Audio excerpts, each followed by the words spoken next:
welcome back to my channel. My name's Chloe. If you're new here, I do reading, writing, sometimes lifestyle vlogs, and today I'm doing a reading vlog.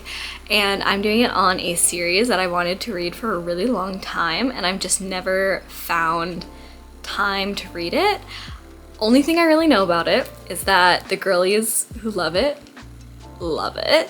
and it seems like something that if I had read when I was in high school, it would have changed the formative years of my life. So probably best I didn't. I am very much a sports girl, and I'm a sports girl. What I mean by that is I haven't gotten into the hockey romance genre, you know, like icebreaker, stuff like that. But when I was younger, I loved like football romances. Like I'd probably now take a hockey romance, just like that type of world. I was really into Check Please when I was in high school. Fun fact, that is the entire reason that I moved to Boston. Let's not talk about that. But the book series I'm talking about right now is All for the Game series, with the first one being the Foxhole Court. And I think genuinely like little to nothing about this series. I thought it took place in high school, but now I'm thinking it takes place in college. The only thing I do really know is that there's a game that is made up, and I've heard it's like a mix of lacrosse or field hockey and some other sport. Literally know nothing, but that is what I'll be reading today. And I do have the first book on my Kindle, and let me read you the description of the first one. Okay. Neil Jostin is the newest addition to the Palmetto State University XC team. Okay, so it is college. Okay. He's short, he's fast, and he's got a ton of potential. And he's the runaway son of the murderous crime lord known as the Butcher.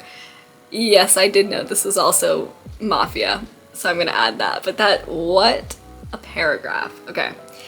Signing a contract with the PSU Foxes is the last thing a guy like Neil should do.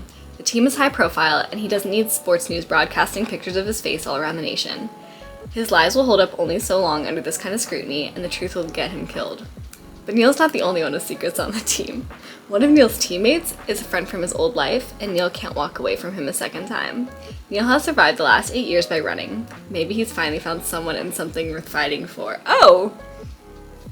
I didn't realize there was romance in it too. Okay, so I'm gonna start reading this, and I will pop in and out to give my opinions. Let's go.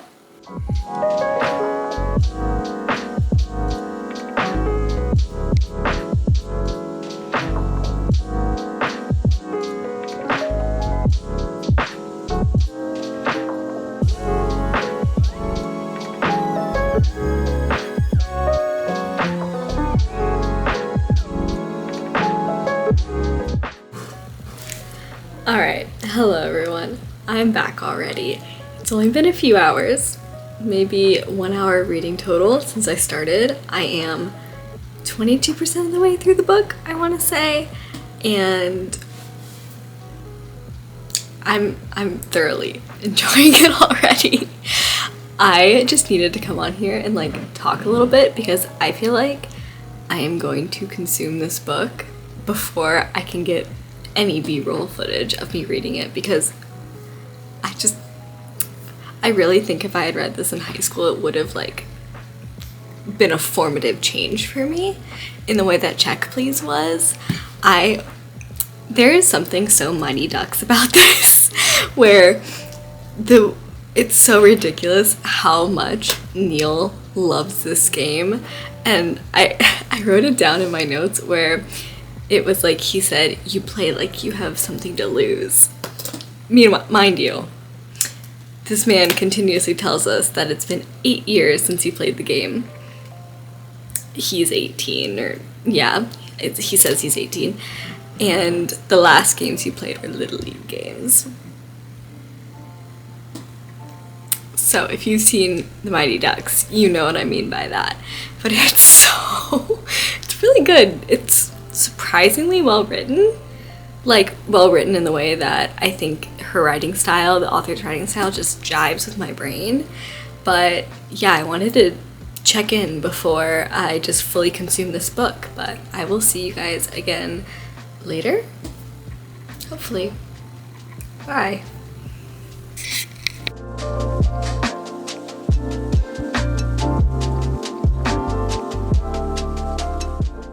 I need to do a very quick little powwow with you guys before I go to work, so I'm gonna make this fast.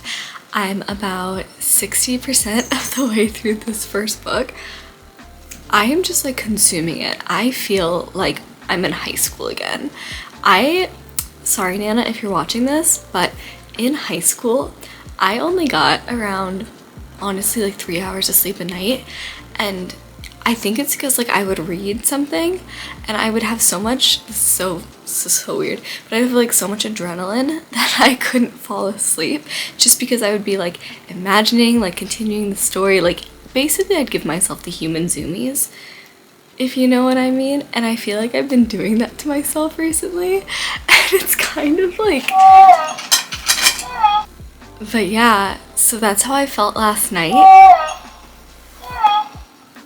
And that's exactly how I felt last night. Like, I could not sleep, and I only read like 20% of the book, but I was like, I need to put this down now, or else I'm not gonna like have anything to talk about or any footage, because I'm just gonna read it all and be awake until 4 in the morning. But it is really good so far. I do just have to say, there are slurs. Be careful. Actually, I have a notes app for how I wanted to keep track of the characters. Let me read it. So this is what it looks like. You can see any of it.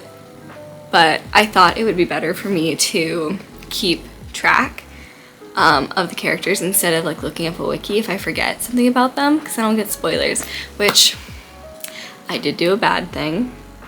Oh, whoa! There you go. I did do a bad thing, and that is I looked up fan art on Pinterest, and I think I got maybe a spoiler for the romance, but I can't tell if it's just who they want Neil to be with or if that's who he actually is with. But I don't know if like there is actually romance and I just read it weird, and like someone to stay for is like more like platonic familial love. I'm always reading romantic undertones. A thing about me, I'm gonna find the romantic undertones. But anyways, what I wrote about them was, so Andrew, well, Neil obviously, main character. I think all we know is that about him is that he's about 5'5", right now has dyed brown hair and brown eyes with the contacts. I guess spoilers if you're planning on reading this book. He actually has blue eyes, which go off. I already saw it in the fan art. That's why I shouldn't have looked it up. But, so then we have Andrew, he's 5 foot, blonde, bat happy. So I wrote down the first impressions of everyone. Aaron, Andrew's twin, the normal one. Kevin, dark hair, green question mark eyes, and a 2 tattooed on his face. Nikki, Andrew and Aaron's cousin, nice, question mark. Gay, confirmed. Matt, Neil's roommate, dating Dan. Dan, captain, girl boss. Renee, little angel baby. Please. For Seth, I wrote F slur user, dating Allison, question mark, and then Allison, rich and pretty. So I'm 60% of the way through. They have yet to play an actual game of XC. I was just at the, again, spoilers. I think from here on out there's going to be spoilers as I'm reading, because again I'm 60% of the way through the first book. I just got to the part where they drug Neil to try to find out his secrets. And these people are really fucking crazy, and I'm really having a good time reading about their crazy. Like, I cannot wait until Renee snaps. Like, I want to know her deal. I want her to go fucking crazy. What else? I love Neil. Neil, sweet little baby boy. Like, I feel like he deserves so much. And he just like made the declaration to Andrew, like, I'm gone before the Raven game. And I want to see it. I want to see them play a game. So I'll check back in. Hopefully tomorrow I can go to a coffee shop and read a little bit. But I'm worried to read this in public because, again, I give myself the human zoomies. So I'll update with you guys again tomorrow, hopefully. And maybe I'll be done. So maybe it'll be time for book 2 next time. Or maybe I'll check in at the end. We'll see. All right, bye.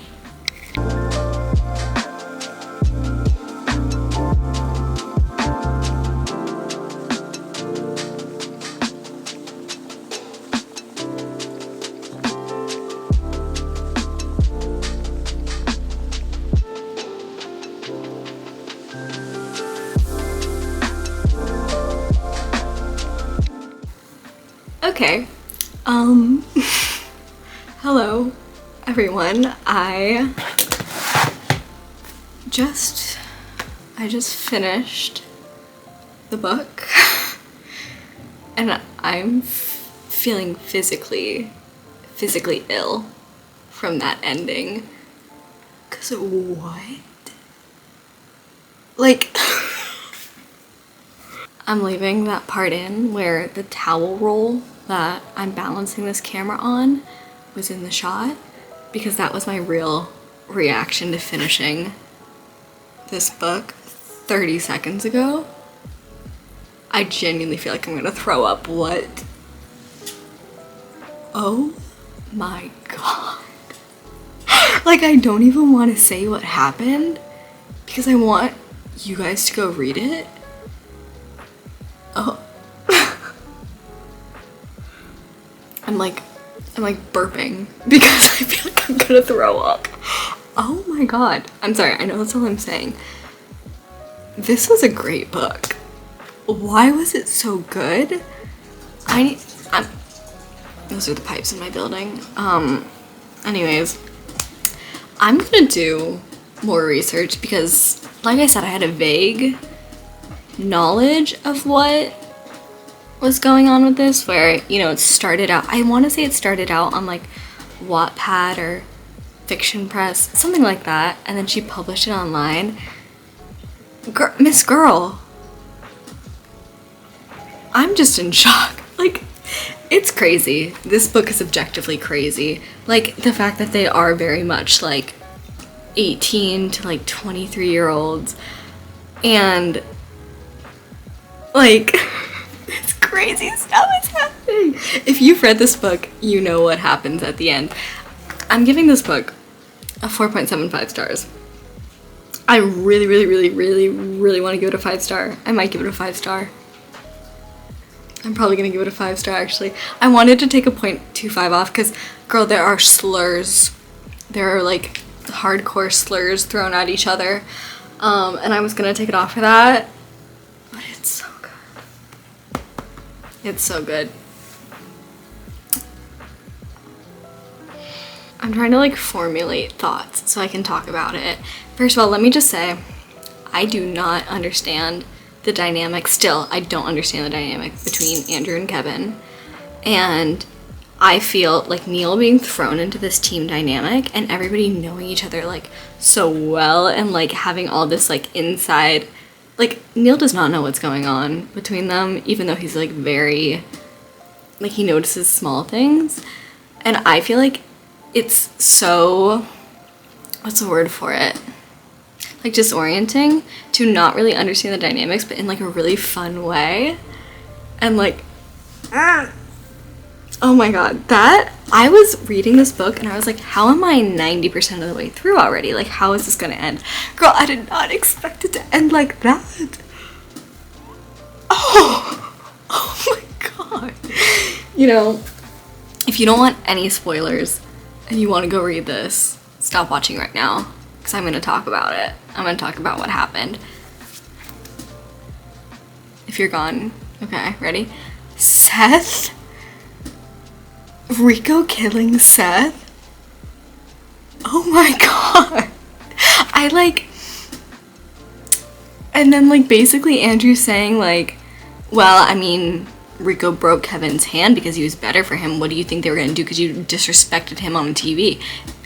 Basically implying that like he's the reason Seth's dead. But like, Huh? You're like 18! What is going on? Oh my god.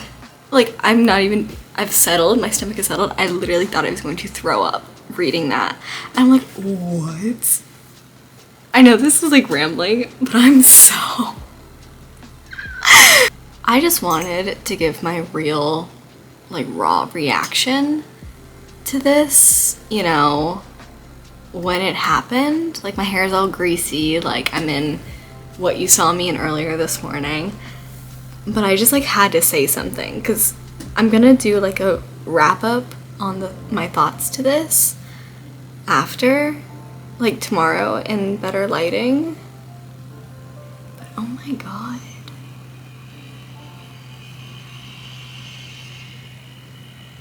I hate this building. Okay, bye. I'll see you guys tomorrow. I gotta read the next one. Off we go. Typical cat doesn't know she can go to sleep before her owner does. Girl, go to bed. Anyways, the second book is 99 cents. And the first one was free, so I kind of thought they were all on Kindle Unlimited. But girl, this is going to be the fastest 99 cents I've ever spent. Are you kidding me?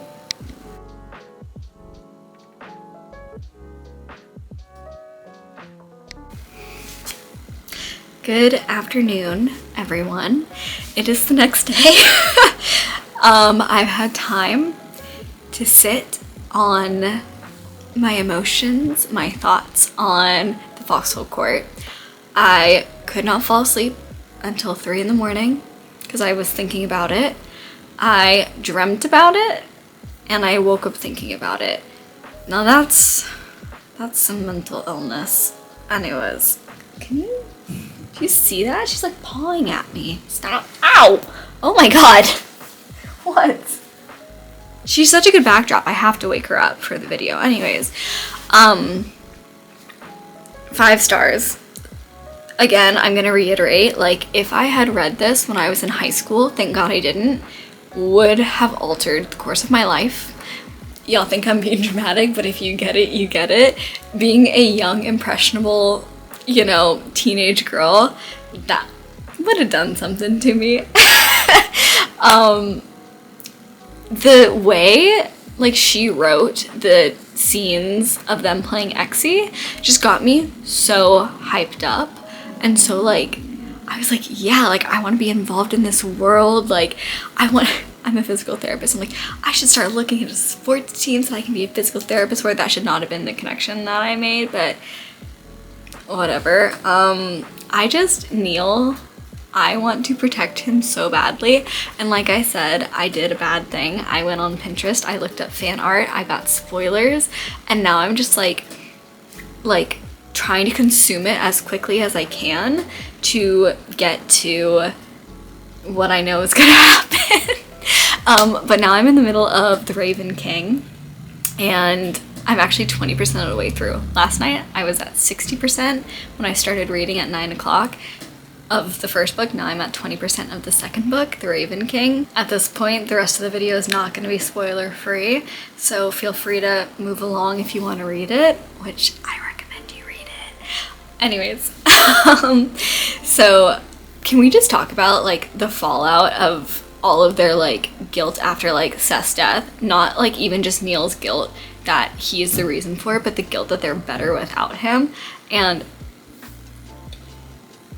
listen, it's a lot to take in. And I will say, when I was looking at the fan art, I did vaguely notice that there was usually a person who had their like back to the, as it was like all the characters lined up, it'd be like a person who had their back to them, or like sometimes he'd be like kind of, he'd be grayed out. I didn't realize it was because he died. Oh my god. I feel like I'm not well articulating this. If you guys have seen Keith eat the menu from the Try Guys, you'll see when he doesn't eat the menu at a fast food restaurant, he'll be like, good, great, and like, whatever, it tastes like garlic, heavy garlic taste. But when he goes to like the Michelin star restaurants, he tries to like up his like vocabulary, like herbaceous, like hints of, and he even says like, I'm trying to sound like, he's like, I know I'm trying to sound smarter to articulate my thoughts because I can't just say it was good or it was bad because I'm in this place. That's how I feel, trying to articulate how I feel about certain books when I talk to people on here because I want to give you guys such a good review of it, but I can't really say anything besides like I'm eating it up. But so I'll try to take better notes about my thoughts, but that's where we are. Okay, I will check in again later. I don't know if I should let myself, today's Wednesday, I'm worried that if I start reading The Raven King again, I'm gonna finish it all today, or I'm going to ruin my next 3 days of work by messing with my sleep schedule, so I might not get to it again until the weekend, but I'll check in with y'all then.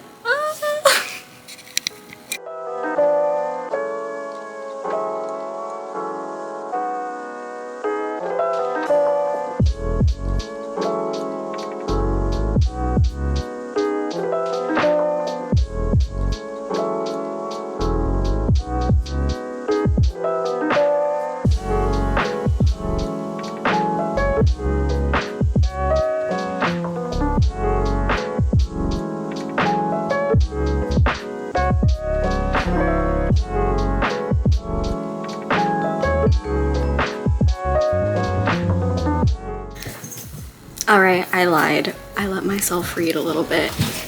It was a big mistake. I just need a moment of your time. 37% of the way through. Second book. Again, stop reading. Don't want spoilers. I don't want to run. I don't want to be a raven, and I don't want to be Nathaniel. I want to be Neil Jostin. I want to be a fox. I want to play with you this year, and I want to make it to the championships. And in spring, when the Moriyamas come for me, and I'll do what they're so afraid I will, I'll go to the FBI and I'll tell them everything. Let them kill me. It'll be too late by then. It's objectively hilarious. Like, it's objectively funny that there's so much at stake. Like, people are dying, people are buying other human beings, and he's like, I'm gonna play Exy with you guys, I'm a fox. Kevin, please. Oh my god. What can you do? I love it so much.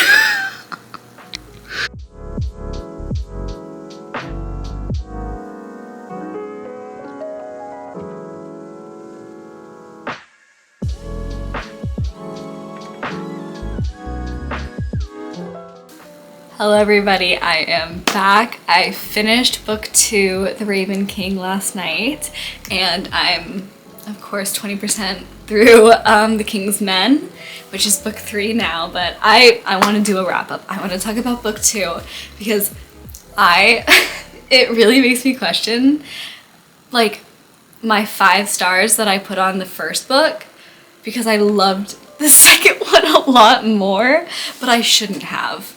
Like, objectively, I will say this again later, objectively, there are some, like, silly haha, like, lines that are supposed to be serious, but they would make me laugh in any, like, laugh and cringe in any other book, but I can ignore it for this, because it's just, I'm really immersed in it.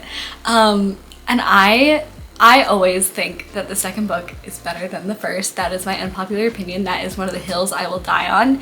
Even though I have been proved wrong a few times, it's holding up so far in this book. Also, today is February 8th. Color me surprised when I find out another book's coming out on February 22nd. I'm so excited. I'm so excited. I feel like I need to finish the series so I can get back to normal life, because I genuinely think about this series all waking hours of the day. I have to put on podcasts to like distract my little brain. Anyways, but yes, I have a notes app that I'm going to be reading off of that I tried to be better about taking notes for this one. So bear with me. First and foremost, there are a lot more trigger warnings in this one. The first one's pretty dark. This one's darker. This one's worse. Sorry. Some pretty heavy stuff goes down, and also from this point on, this is not spoiler free. We're spoiler friendly here. We are friends with the spoilers. I'm going to be talking about them. The entire book, like I said, it's so cringy at some points, but I'm eating it up. You know that scene from Riverdale that's like, I had to drop out in the 4th grade to take care of and peddle drugs to take care of my Nana. And Archie's like, then you don't know the epic highs and lows of high school football. That is what this is. There are people dying, there are murders, there is mafia, and Neil's just like, this is gonna ruin the season. Neil and Kevin, this is gonna ruin the season. Like, how are we gonna play with this many players? Like, something like that. It's objectively funny, but it's really good. It's really good. Also, I'm saying it right now, I am sus of Kevin. I'm sus of him. I know that in the fandom, I keep getting spoilers. I wish I hadn't gotten spoilers. I know that everybody loves Jean, and I think a few of the future books are about Jean. So far, I like Jean, which is controversial because what he helped Rico do, I think. But I think he has a redemption arc. Anyways, but there's something about Kevin that I just feel like, I feel something coming. Hopefully I'm wrong. The Rico roast at the banquet, just amazing. I tried to be nice, Dan. I said please. This man cannot keep his mouth shut, literally for the life of him. Like, this is something I was gonna say about the third book that I just started reading, is that all he has to do is not talk to the press. All he has to do is not snap at Rico. Do you know what he's done like 4 frickin' times? Exactly the opposite of that. Like, years off of Wymack's life. But he just, in the third book that I'm reading, he just did it again, where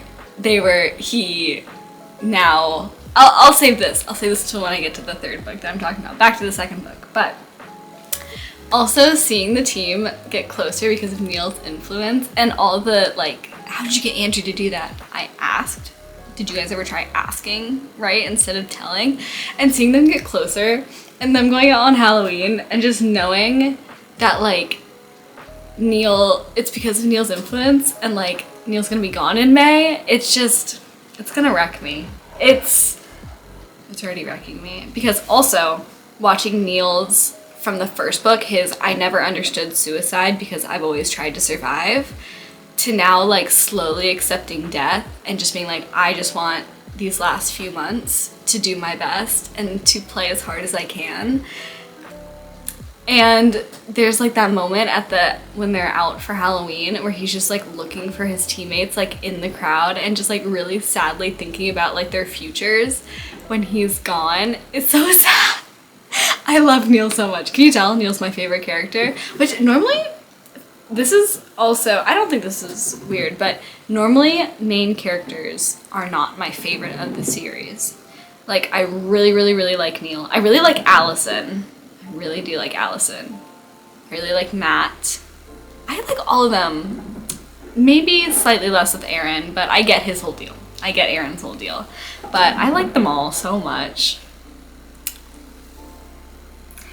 Neil spending an entire chapter at that Etsy store, you know, explaining the weight of the rackets. Sorry, there's somebody outside snow shoveling. Anyways, but explaining like the weight of rackets, why some strikers start out with light rackets, why they transfer and put so much power behind hard or heavier rackets, testing them out, talking to Kevin, doing all of this just for Aaron to beat the shit out of and kill a rapist with it.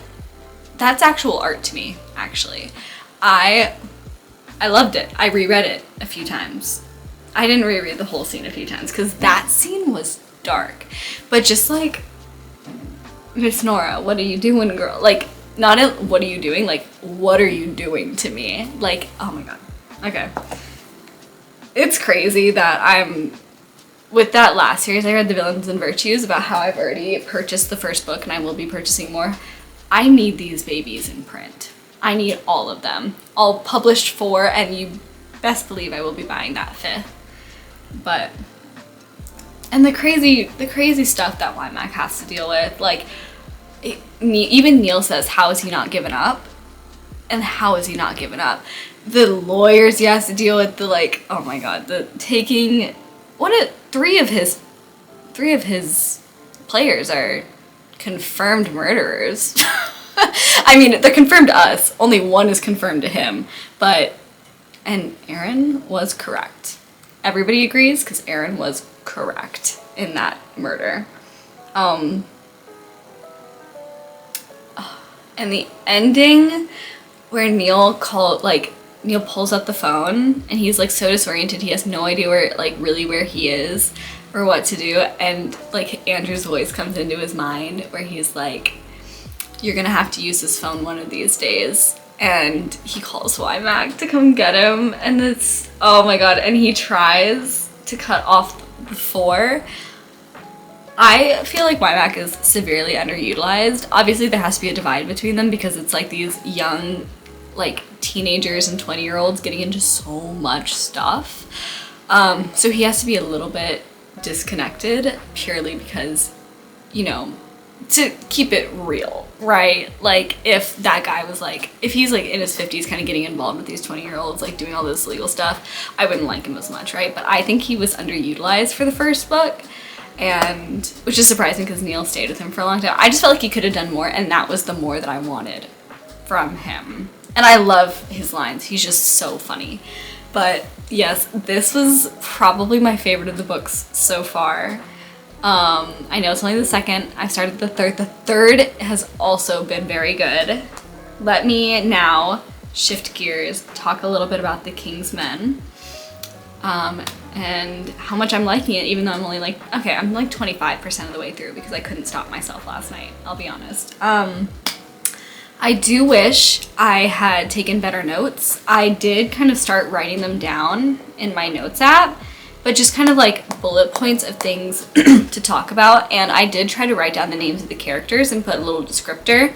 But, you know, as time went on and I got really, really involved in the story, I stopped taking the time to make notes. And I wish I had, just because there's some callbacks to things that I don't really remember. And I think that's also with my issue where I'm having so much fun like consuming it that I'm like reading it really fast and like kind of skipping over some parts. Again, on me. I wish I just had taken better notes.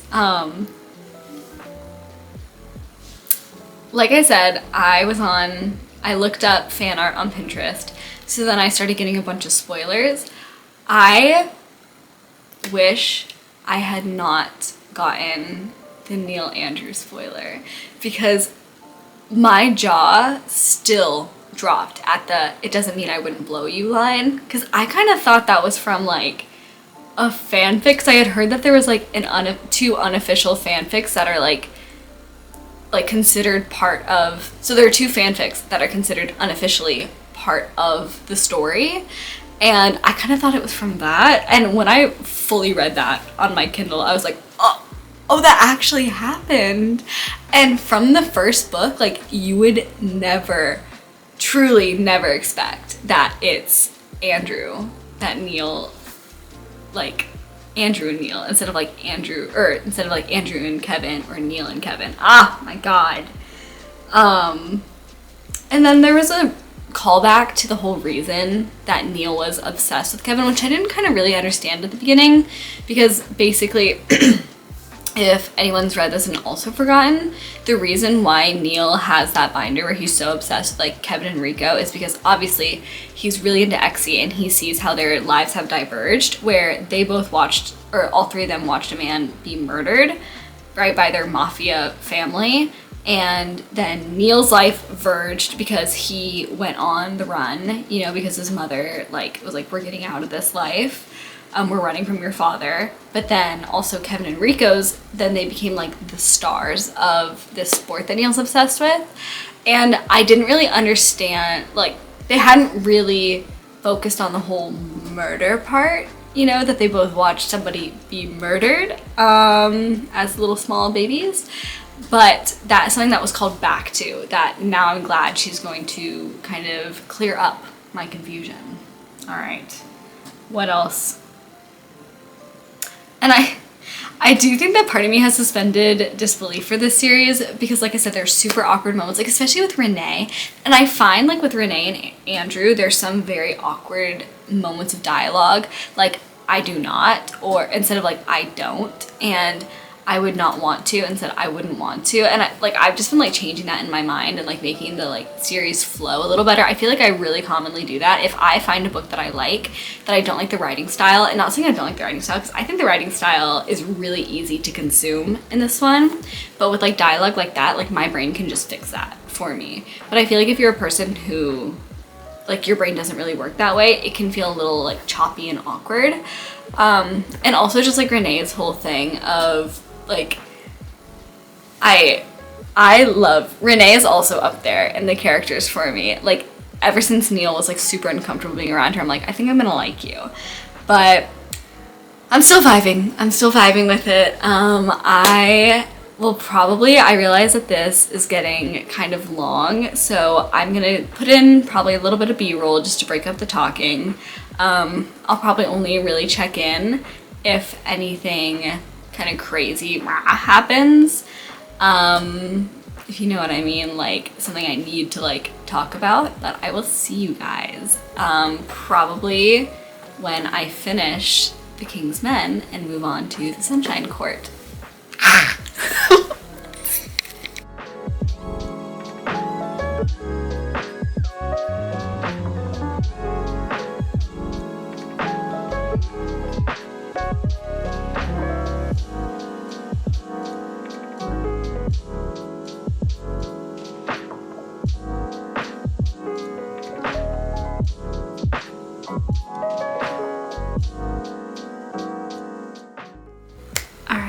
Hello everybody. I am back to talk about The King's Men because I just finished it, and sucks for me that I did a whole kind of day wrap up or like a mid story wrap up while the sun was still up, because I do prefer natural lighting for my videos, and I was filming in slow motion, so my microphone wasn't on. What the heck? So I'm gonna talk about The King's Men now in this horrible crappy lighting, and please forgive me because oh my god, that was such a satisfying conclusion to like the main story. I know that there's another book after The Sunshine Court, and also I found out that there's gonna be another one. There's gonna, on February 22nd, it's February 9th now, and they're releasing one on the 22nd for, it's like the 5th book or something, and apparently it's more about like these two side characters that she shifted towards, and it was so good. It was so violent but so good. So I have my list of notes that I'm going to talk about, and I'm going to re-record the entire thing because I'm so mad that I filmed the last thing in slow-mo. So I'm going to try to not repeat myself for a lot of it, so apologies if I do, and if I film this in a different clip. But I really wish I had taken better notes throughout the series, because there were a lot of things that were kind of callbacks or like realizations Neil had that I think I just read through it so quickly that it didn't land with me. And I was like, when did he say this? And I was so tempted to go look online or like look up a wiki, but I've been burned by that before. I've been burned by like, you know, where it's like status deceased. I'm not doing that. I'm not doing that for spoilers anymore. Listen, I knew I didn't, so going into this, I obviously think the author, Nora, I'm forgetting her last name, but I went into this thinking that what she probably convinced a lot of people that it was going to be Neil and Kevin. So for the first book, I was kind of waiting for like the Kevin shoe to drop. So then when it starts going towards, you know, Neil and Andrew, and the summaries on like, you know, Kindle talking about Andrew, I'm like, what's happening right now? But it was surprisingly really healthy. Like the first kiss scene was good. The shower scene, very tasteful, very, very good. Loved it. And I just have to say, Neil's "thank you, you were amazing," so good. Right before he's, oh my god. First of all, I will say, if you're even considering reading any of these, but specifically this one and the last one, oh my god, the second one was really bad too, check the trigger warnings, because oh my god, like Neil fully was tortured and it was crazy. That was crazy to read about. But going back to the Andrew thing, because the "thank you, you were amazing" was so heartbreaking realizing what was happening. But on the other hand, the doesn't mean I wouldn't blow you from Andrew. My jaw dropped because I thought that was from a fanfic or something, or like, because I thought that there were two kind of unofficial fan fictions, I want to say, that like the community had kind of accepted as part, and it might be that, but then I also did notice on Storygraph that there were like the author had written Tumblr posts that she had put in as like 0.5 and then 3.5, which I did just read the 3.5 while I was cooking dinner. But I thought this line was from a fan fiction or something. I did not expect to read this in the freaking book because I had gotten spoilers, right? So that's another thing with the Neil and Andrew is I think I said that I had looked up fan art just because I was curious. I wanted to know like how to like imagine Neil in my head, because girl, I don't got very much of a creative like visual brain.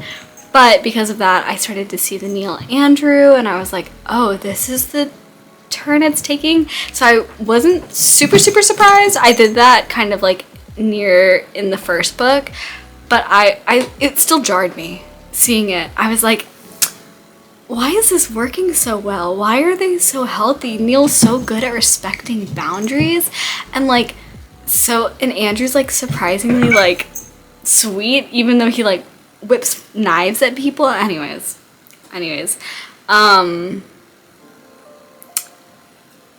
what else? Oh my god, the Neil keep your mouth shut challenge, literally impossible. I've said this every time I've talked about it. All he has to do is not say anything, and he just physically cannot not say anything. Oh my god, everything he does, every time they're like, Neil, keep it closed, and he's like, okay, and then just completely like decimates. It's insane. Decimates whoever he's talking to. It's very good. I don't know if I said this in the first one or the last one that I tried to film that I thought was filming and it was in slow-mo, but the happy 19th birthday junior, why was he so dead set on thinking that that was Rico when Rico didn't call him that? It was his dad and his dad's people. Obviously it was something else. Oh my god. And then the countdown that started that he ignored for like 2 weeks, and then he was finally like, oh, this is a countdown, they should knock it off. Oh my god, Neil, please. And Neil, I know it's a joke because I've seen like Tumblr posts like posted on Pinterest about how Neil just has that one track Etsy mind, but he really does. Like when he said, where is it, they'll care less about my dad if they know about yours, to Kevin, your dad is a mafia, like he literally murders people and cuts them up. His name's the Butcher of Baltimore. Kevin's dad is an Etsy coach. What do you mean? In Neil's mind, he cannot fathom that Etsy and the literal mafia and Yakuza are not on the same level. And you know, that's on trauma. I am so jazzed about Jean. Listen, I know he's French, so it's probably Jean, but I'm gonna keep calling him Jean because I like that better. But Jean and Jeremy, I'm so excited. I loved Jean from the beginning. I was like, oh, a sassy little Frenchman. I would love to read more about him. And then I did see a spoiler on Pinterest, knowing that he was going to be what the next book is kind of told from, and then Renee goes and saves him, and I read the 3.5, which is Renee going into the nest to save him, and I'm so excited. I really am. And I loved the USC like scene, or like when they when they played against USC, and USC did their tactic where they only have 9 players as their lineup so they could kind of see how it was, and I know it was teeing up the next book, but I really enjoyed it, and I'm so excited to read about Jean and Jeremy. Oh my god. And lastly, so like I said, this is a very satisfying conclusion. My jaw, the one thing I didn't get a spoiler, well, not the one thing, but like the one kind of more major thing I didn't get a spoiler about with the fan art was Rico getting got at the end. Like, I was literally like, and the way that like Neil watches Rico get shot in the head, watches them stage his suicide, and then just goes on back to the locker room and is like, yay, we won. That little boy is fucked in the head, but very good. Very good. And I wanted to film this again. And I wanted to get my thoughts out before I read the 4th book, The Sunshine Court. So let me read you guys the book description. I haven't read I know I didn't read the 2nd and 3rd book description, but this is about new cast of characters-ish, so I just want y'all to hear it. Alright. My name is Jean Moreau. My place is at Evermore. I belong to the Moriyamas. Is the truth Jean has built his life around, and a reminder that this is the best he can hope for and all he deserves. But when he is stolen from Edgar Allan University and sold to a more dangerous master, Jean is forced to contend with a life outside the nest for the first time in 5 years. The Foxes call his transfer to California a fresh start. Jean knows it's a little more than a golden cage. Captain Jeremy Knox is facing his final year with the USC Trojans and 5th straight year falling short of the championship trophy. Ah! Tora! My cat. Well, sorry. Tora just knocked over my freaking camera. Anyways, back to it. Captain Jeremy Knox is facing his final year with the USC Trojans and a 5th straight year falling short of the championship trophy he desperately craves. Taking in the nation's best defenseman is a no-brainer, even if that man is a Raven. But Jean is no monster, just a man with no hope or desire for the future, and when Evermore's collapse starts dragging Jean's hideous secrets to light, Jeremy is forced to contend with the cost of victory. I am ready, I am seated. I was really hoping that I could draw out reading the last book and this book, so I could wait until the 22nd when, again, apparently a 5th book's coming out. Probably gonna finish this within the next 2 days or something, but I cannot wait to give my final thoughts on this book as well. I'll see you at the next check-in. Alright, so some of you might have noticed there was an abrupt cut right there, and that is because I have decided to split this video into 2 parts. That being because now, after, you know, falling into this trap of the All for the Game series, I realized that there's an original trilogy, you know, the 1st, 2nd, and 3rd book, and then there's the 2nd trilogy, which is going to be about a completely different character. At this point in time, I have read all 5 books, but I think I'm gonna split the videos up into the original trilogy for part 1, and because I'm still waiting on the last book to come out, I'm putting the books 4, 5, and 6 in a part 2. So I don't have to wait on a few more months for the last of the footage. So that was a wild ride. That is my thoughts. I can't do like a full wrap up anymore because you just saw my thoughts on all the books in the last few videos. I won't repeat them again, but genuinely it is really funny to me. I am a few weeks out from when I first started filming this video, and rewatching the clips of me having absolutely no idea what was coming for me is very funny. But thank you so much for watching this part 1. Fingers crossed that book 6 comes out soon so I can release part 2. But yeah, I would love to hear other people's thoughts on the series. Even if you have criticisms, I'm willing to hear it. I'm willing for a discussion because this is quite possibly the most unhinged book series I've ever loved with my entire heart, and I just want to talk about it. So thank you so much for watching. Like, comment, and subscribe, and I'll see you next time in other videos and a part 2.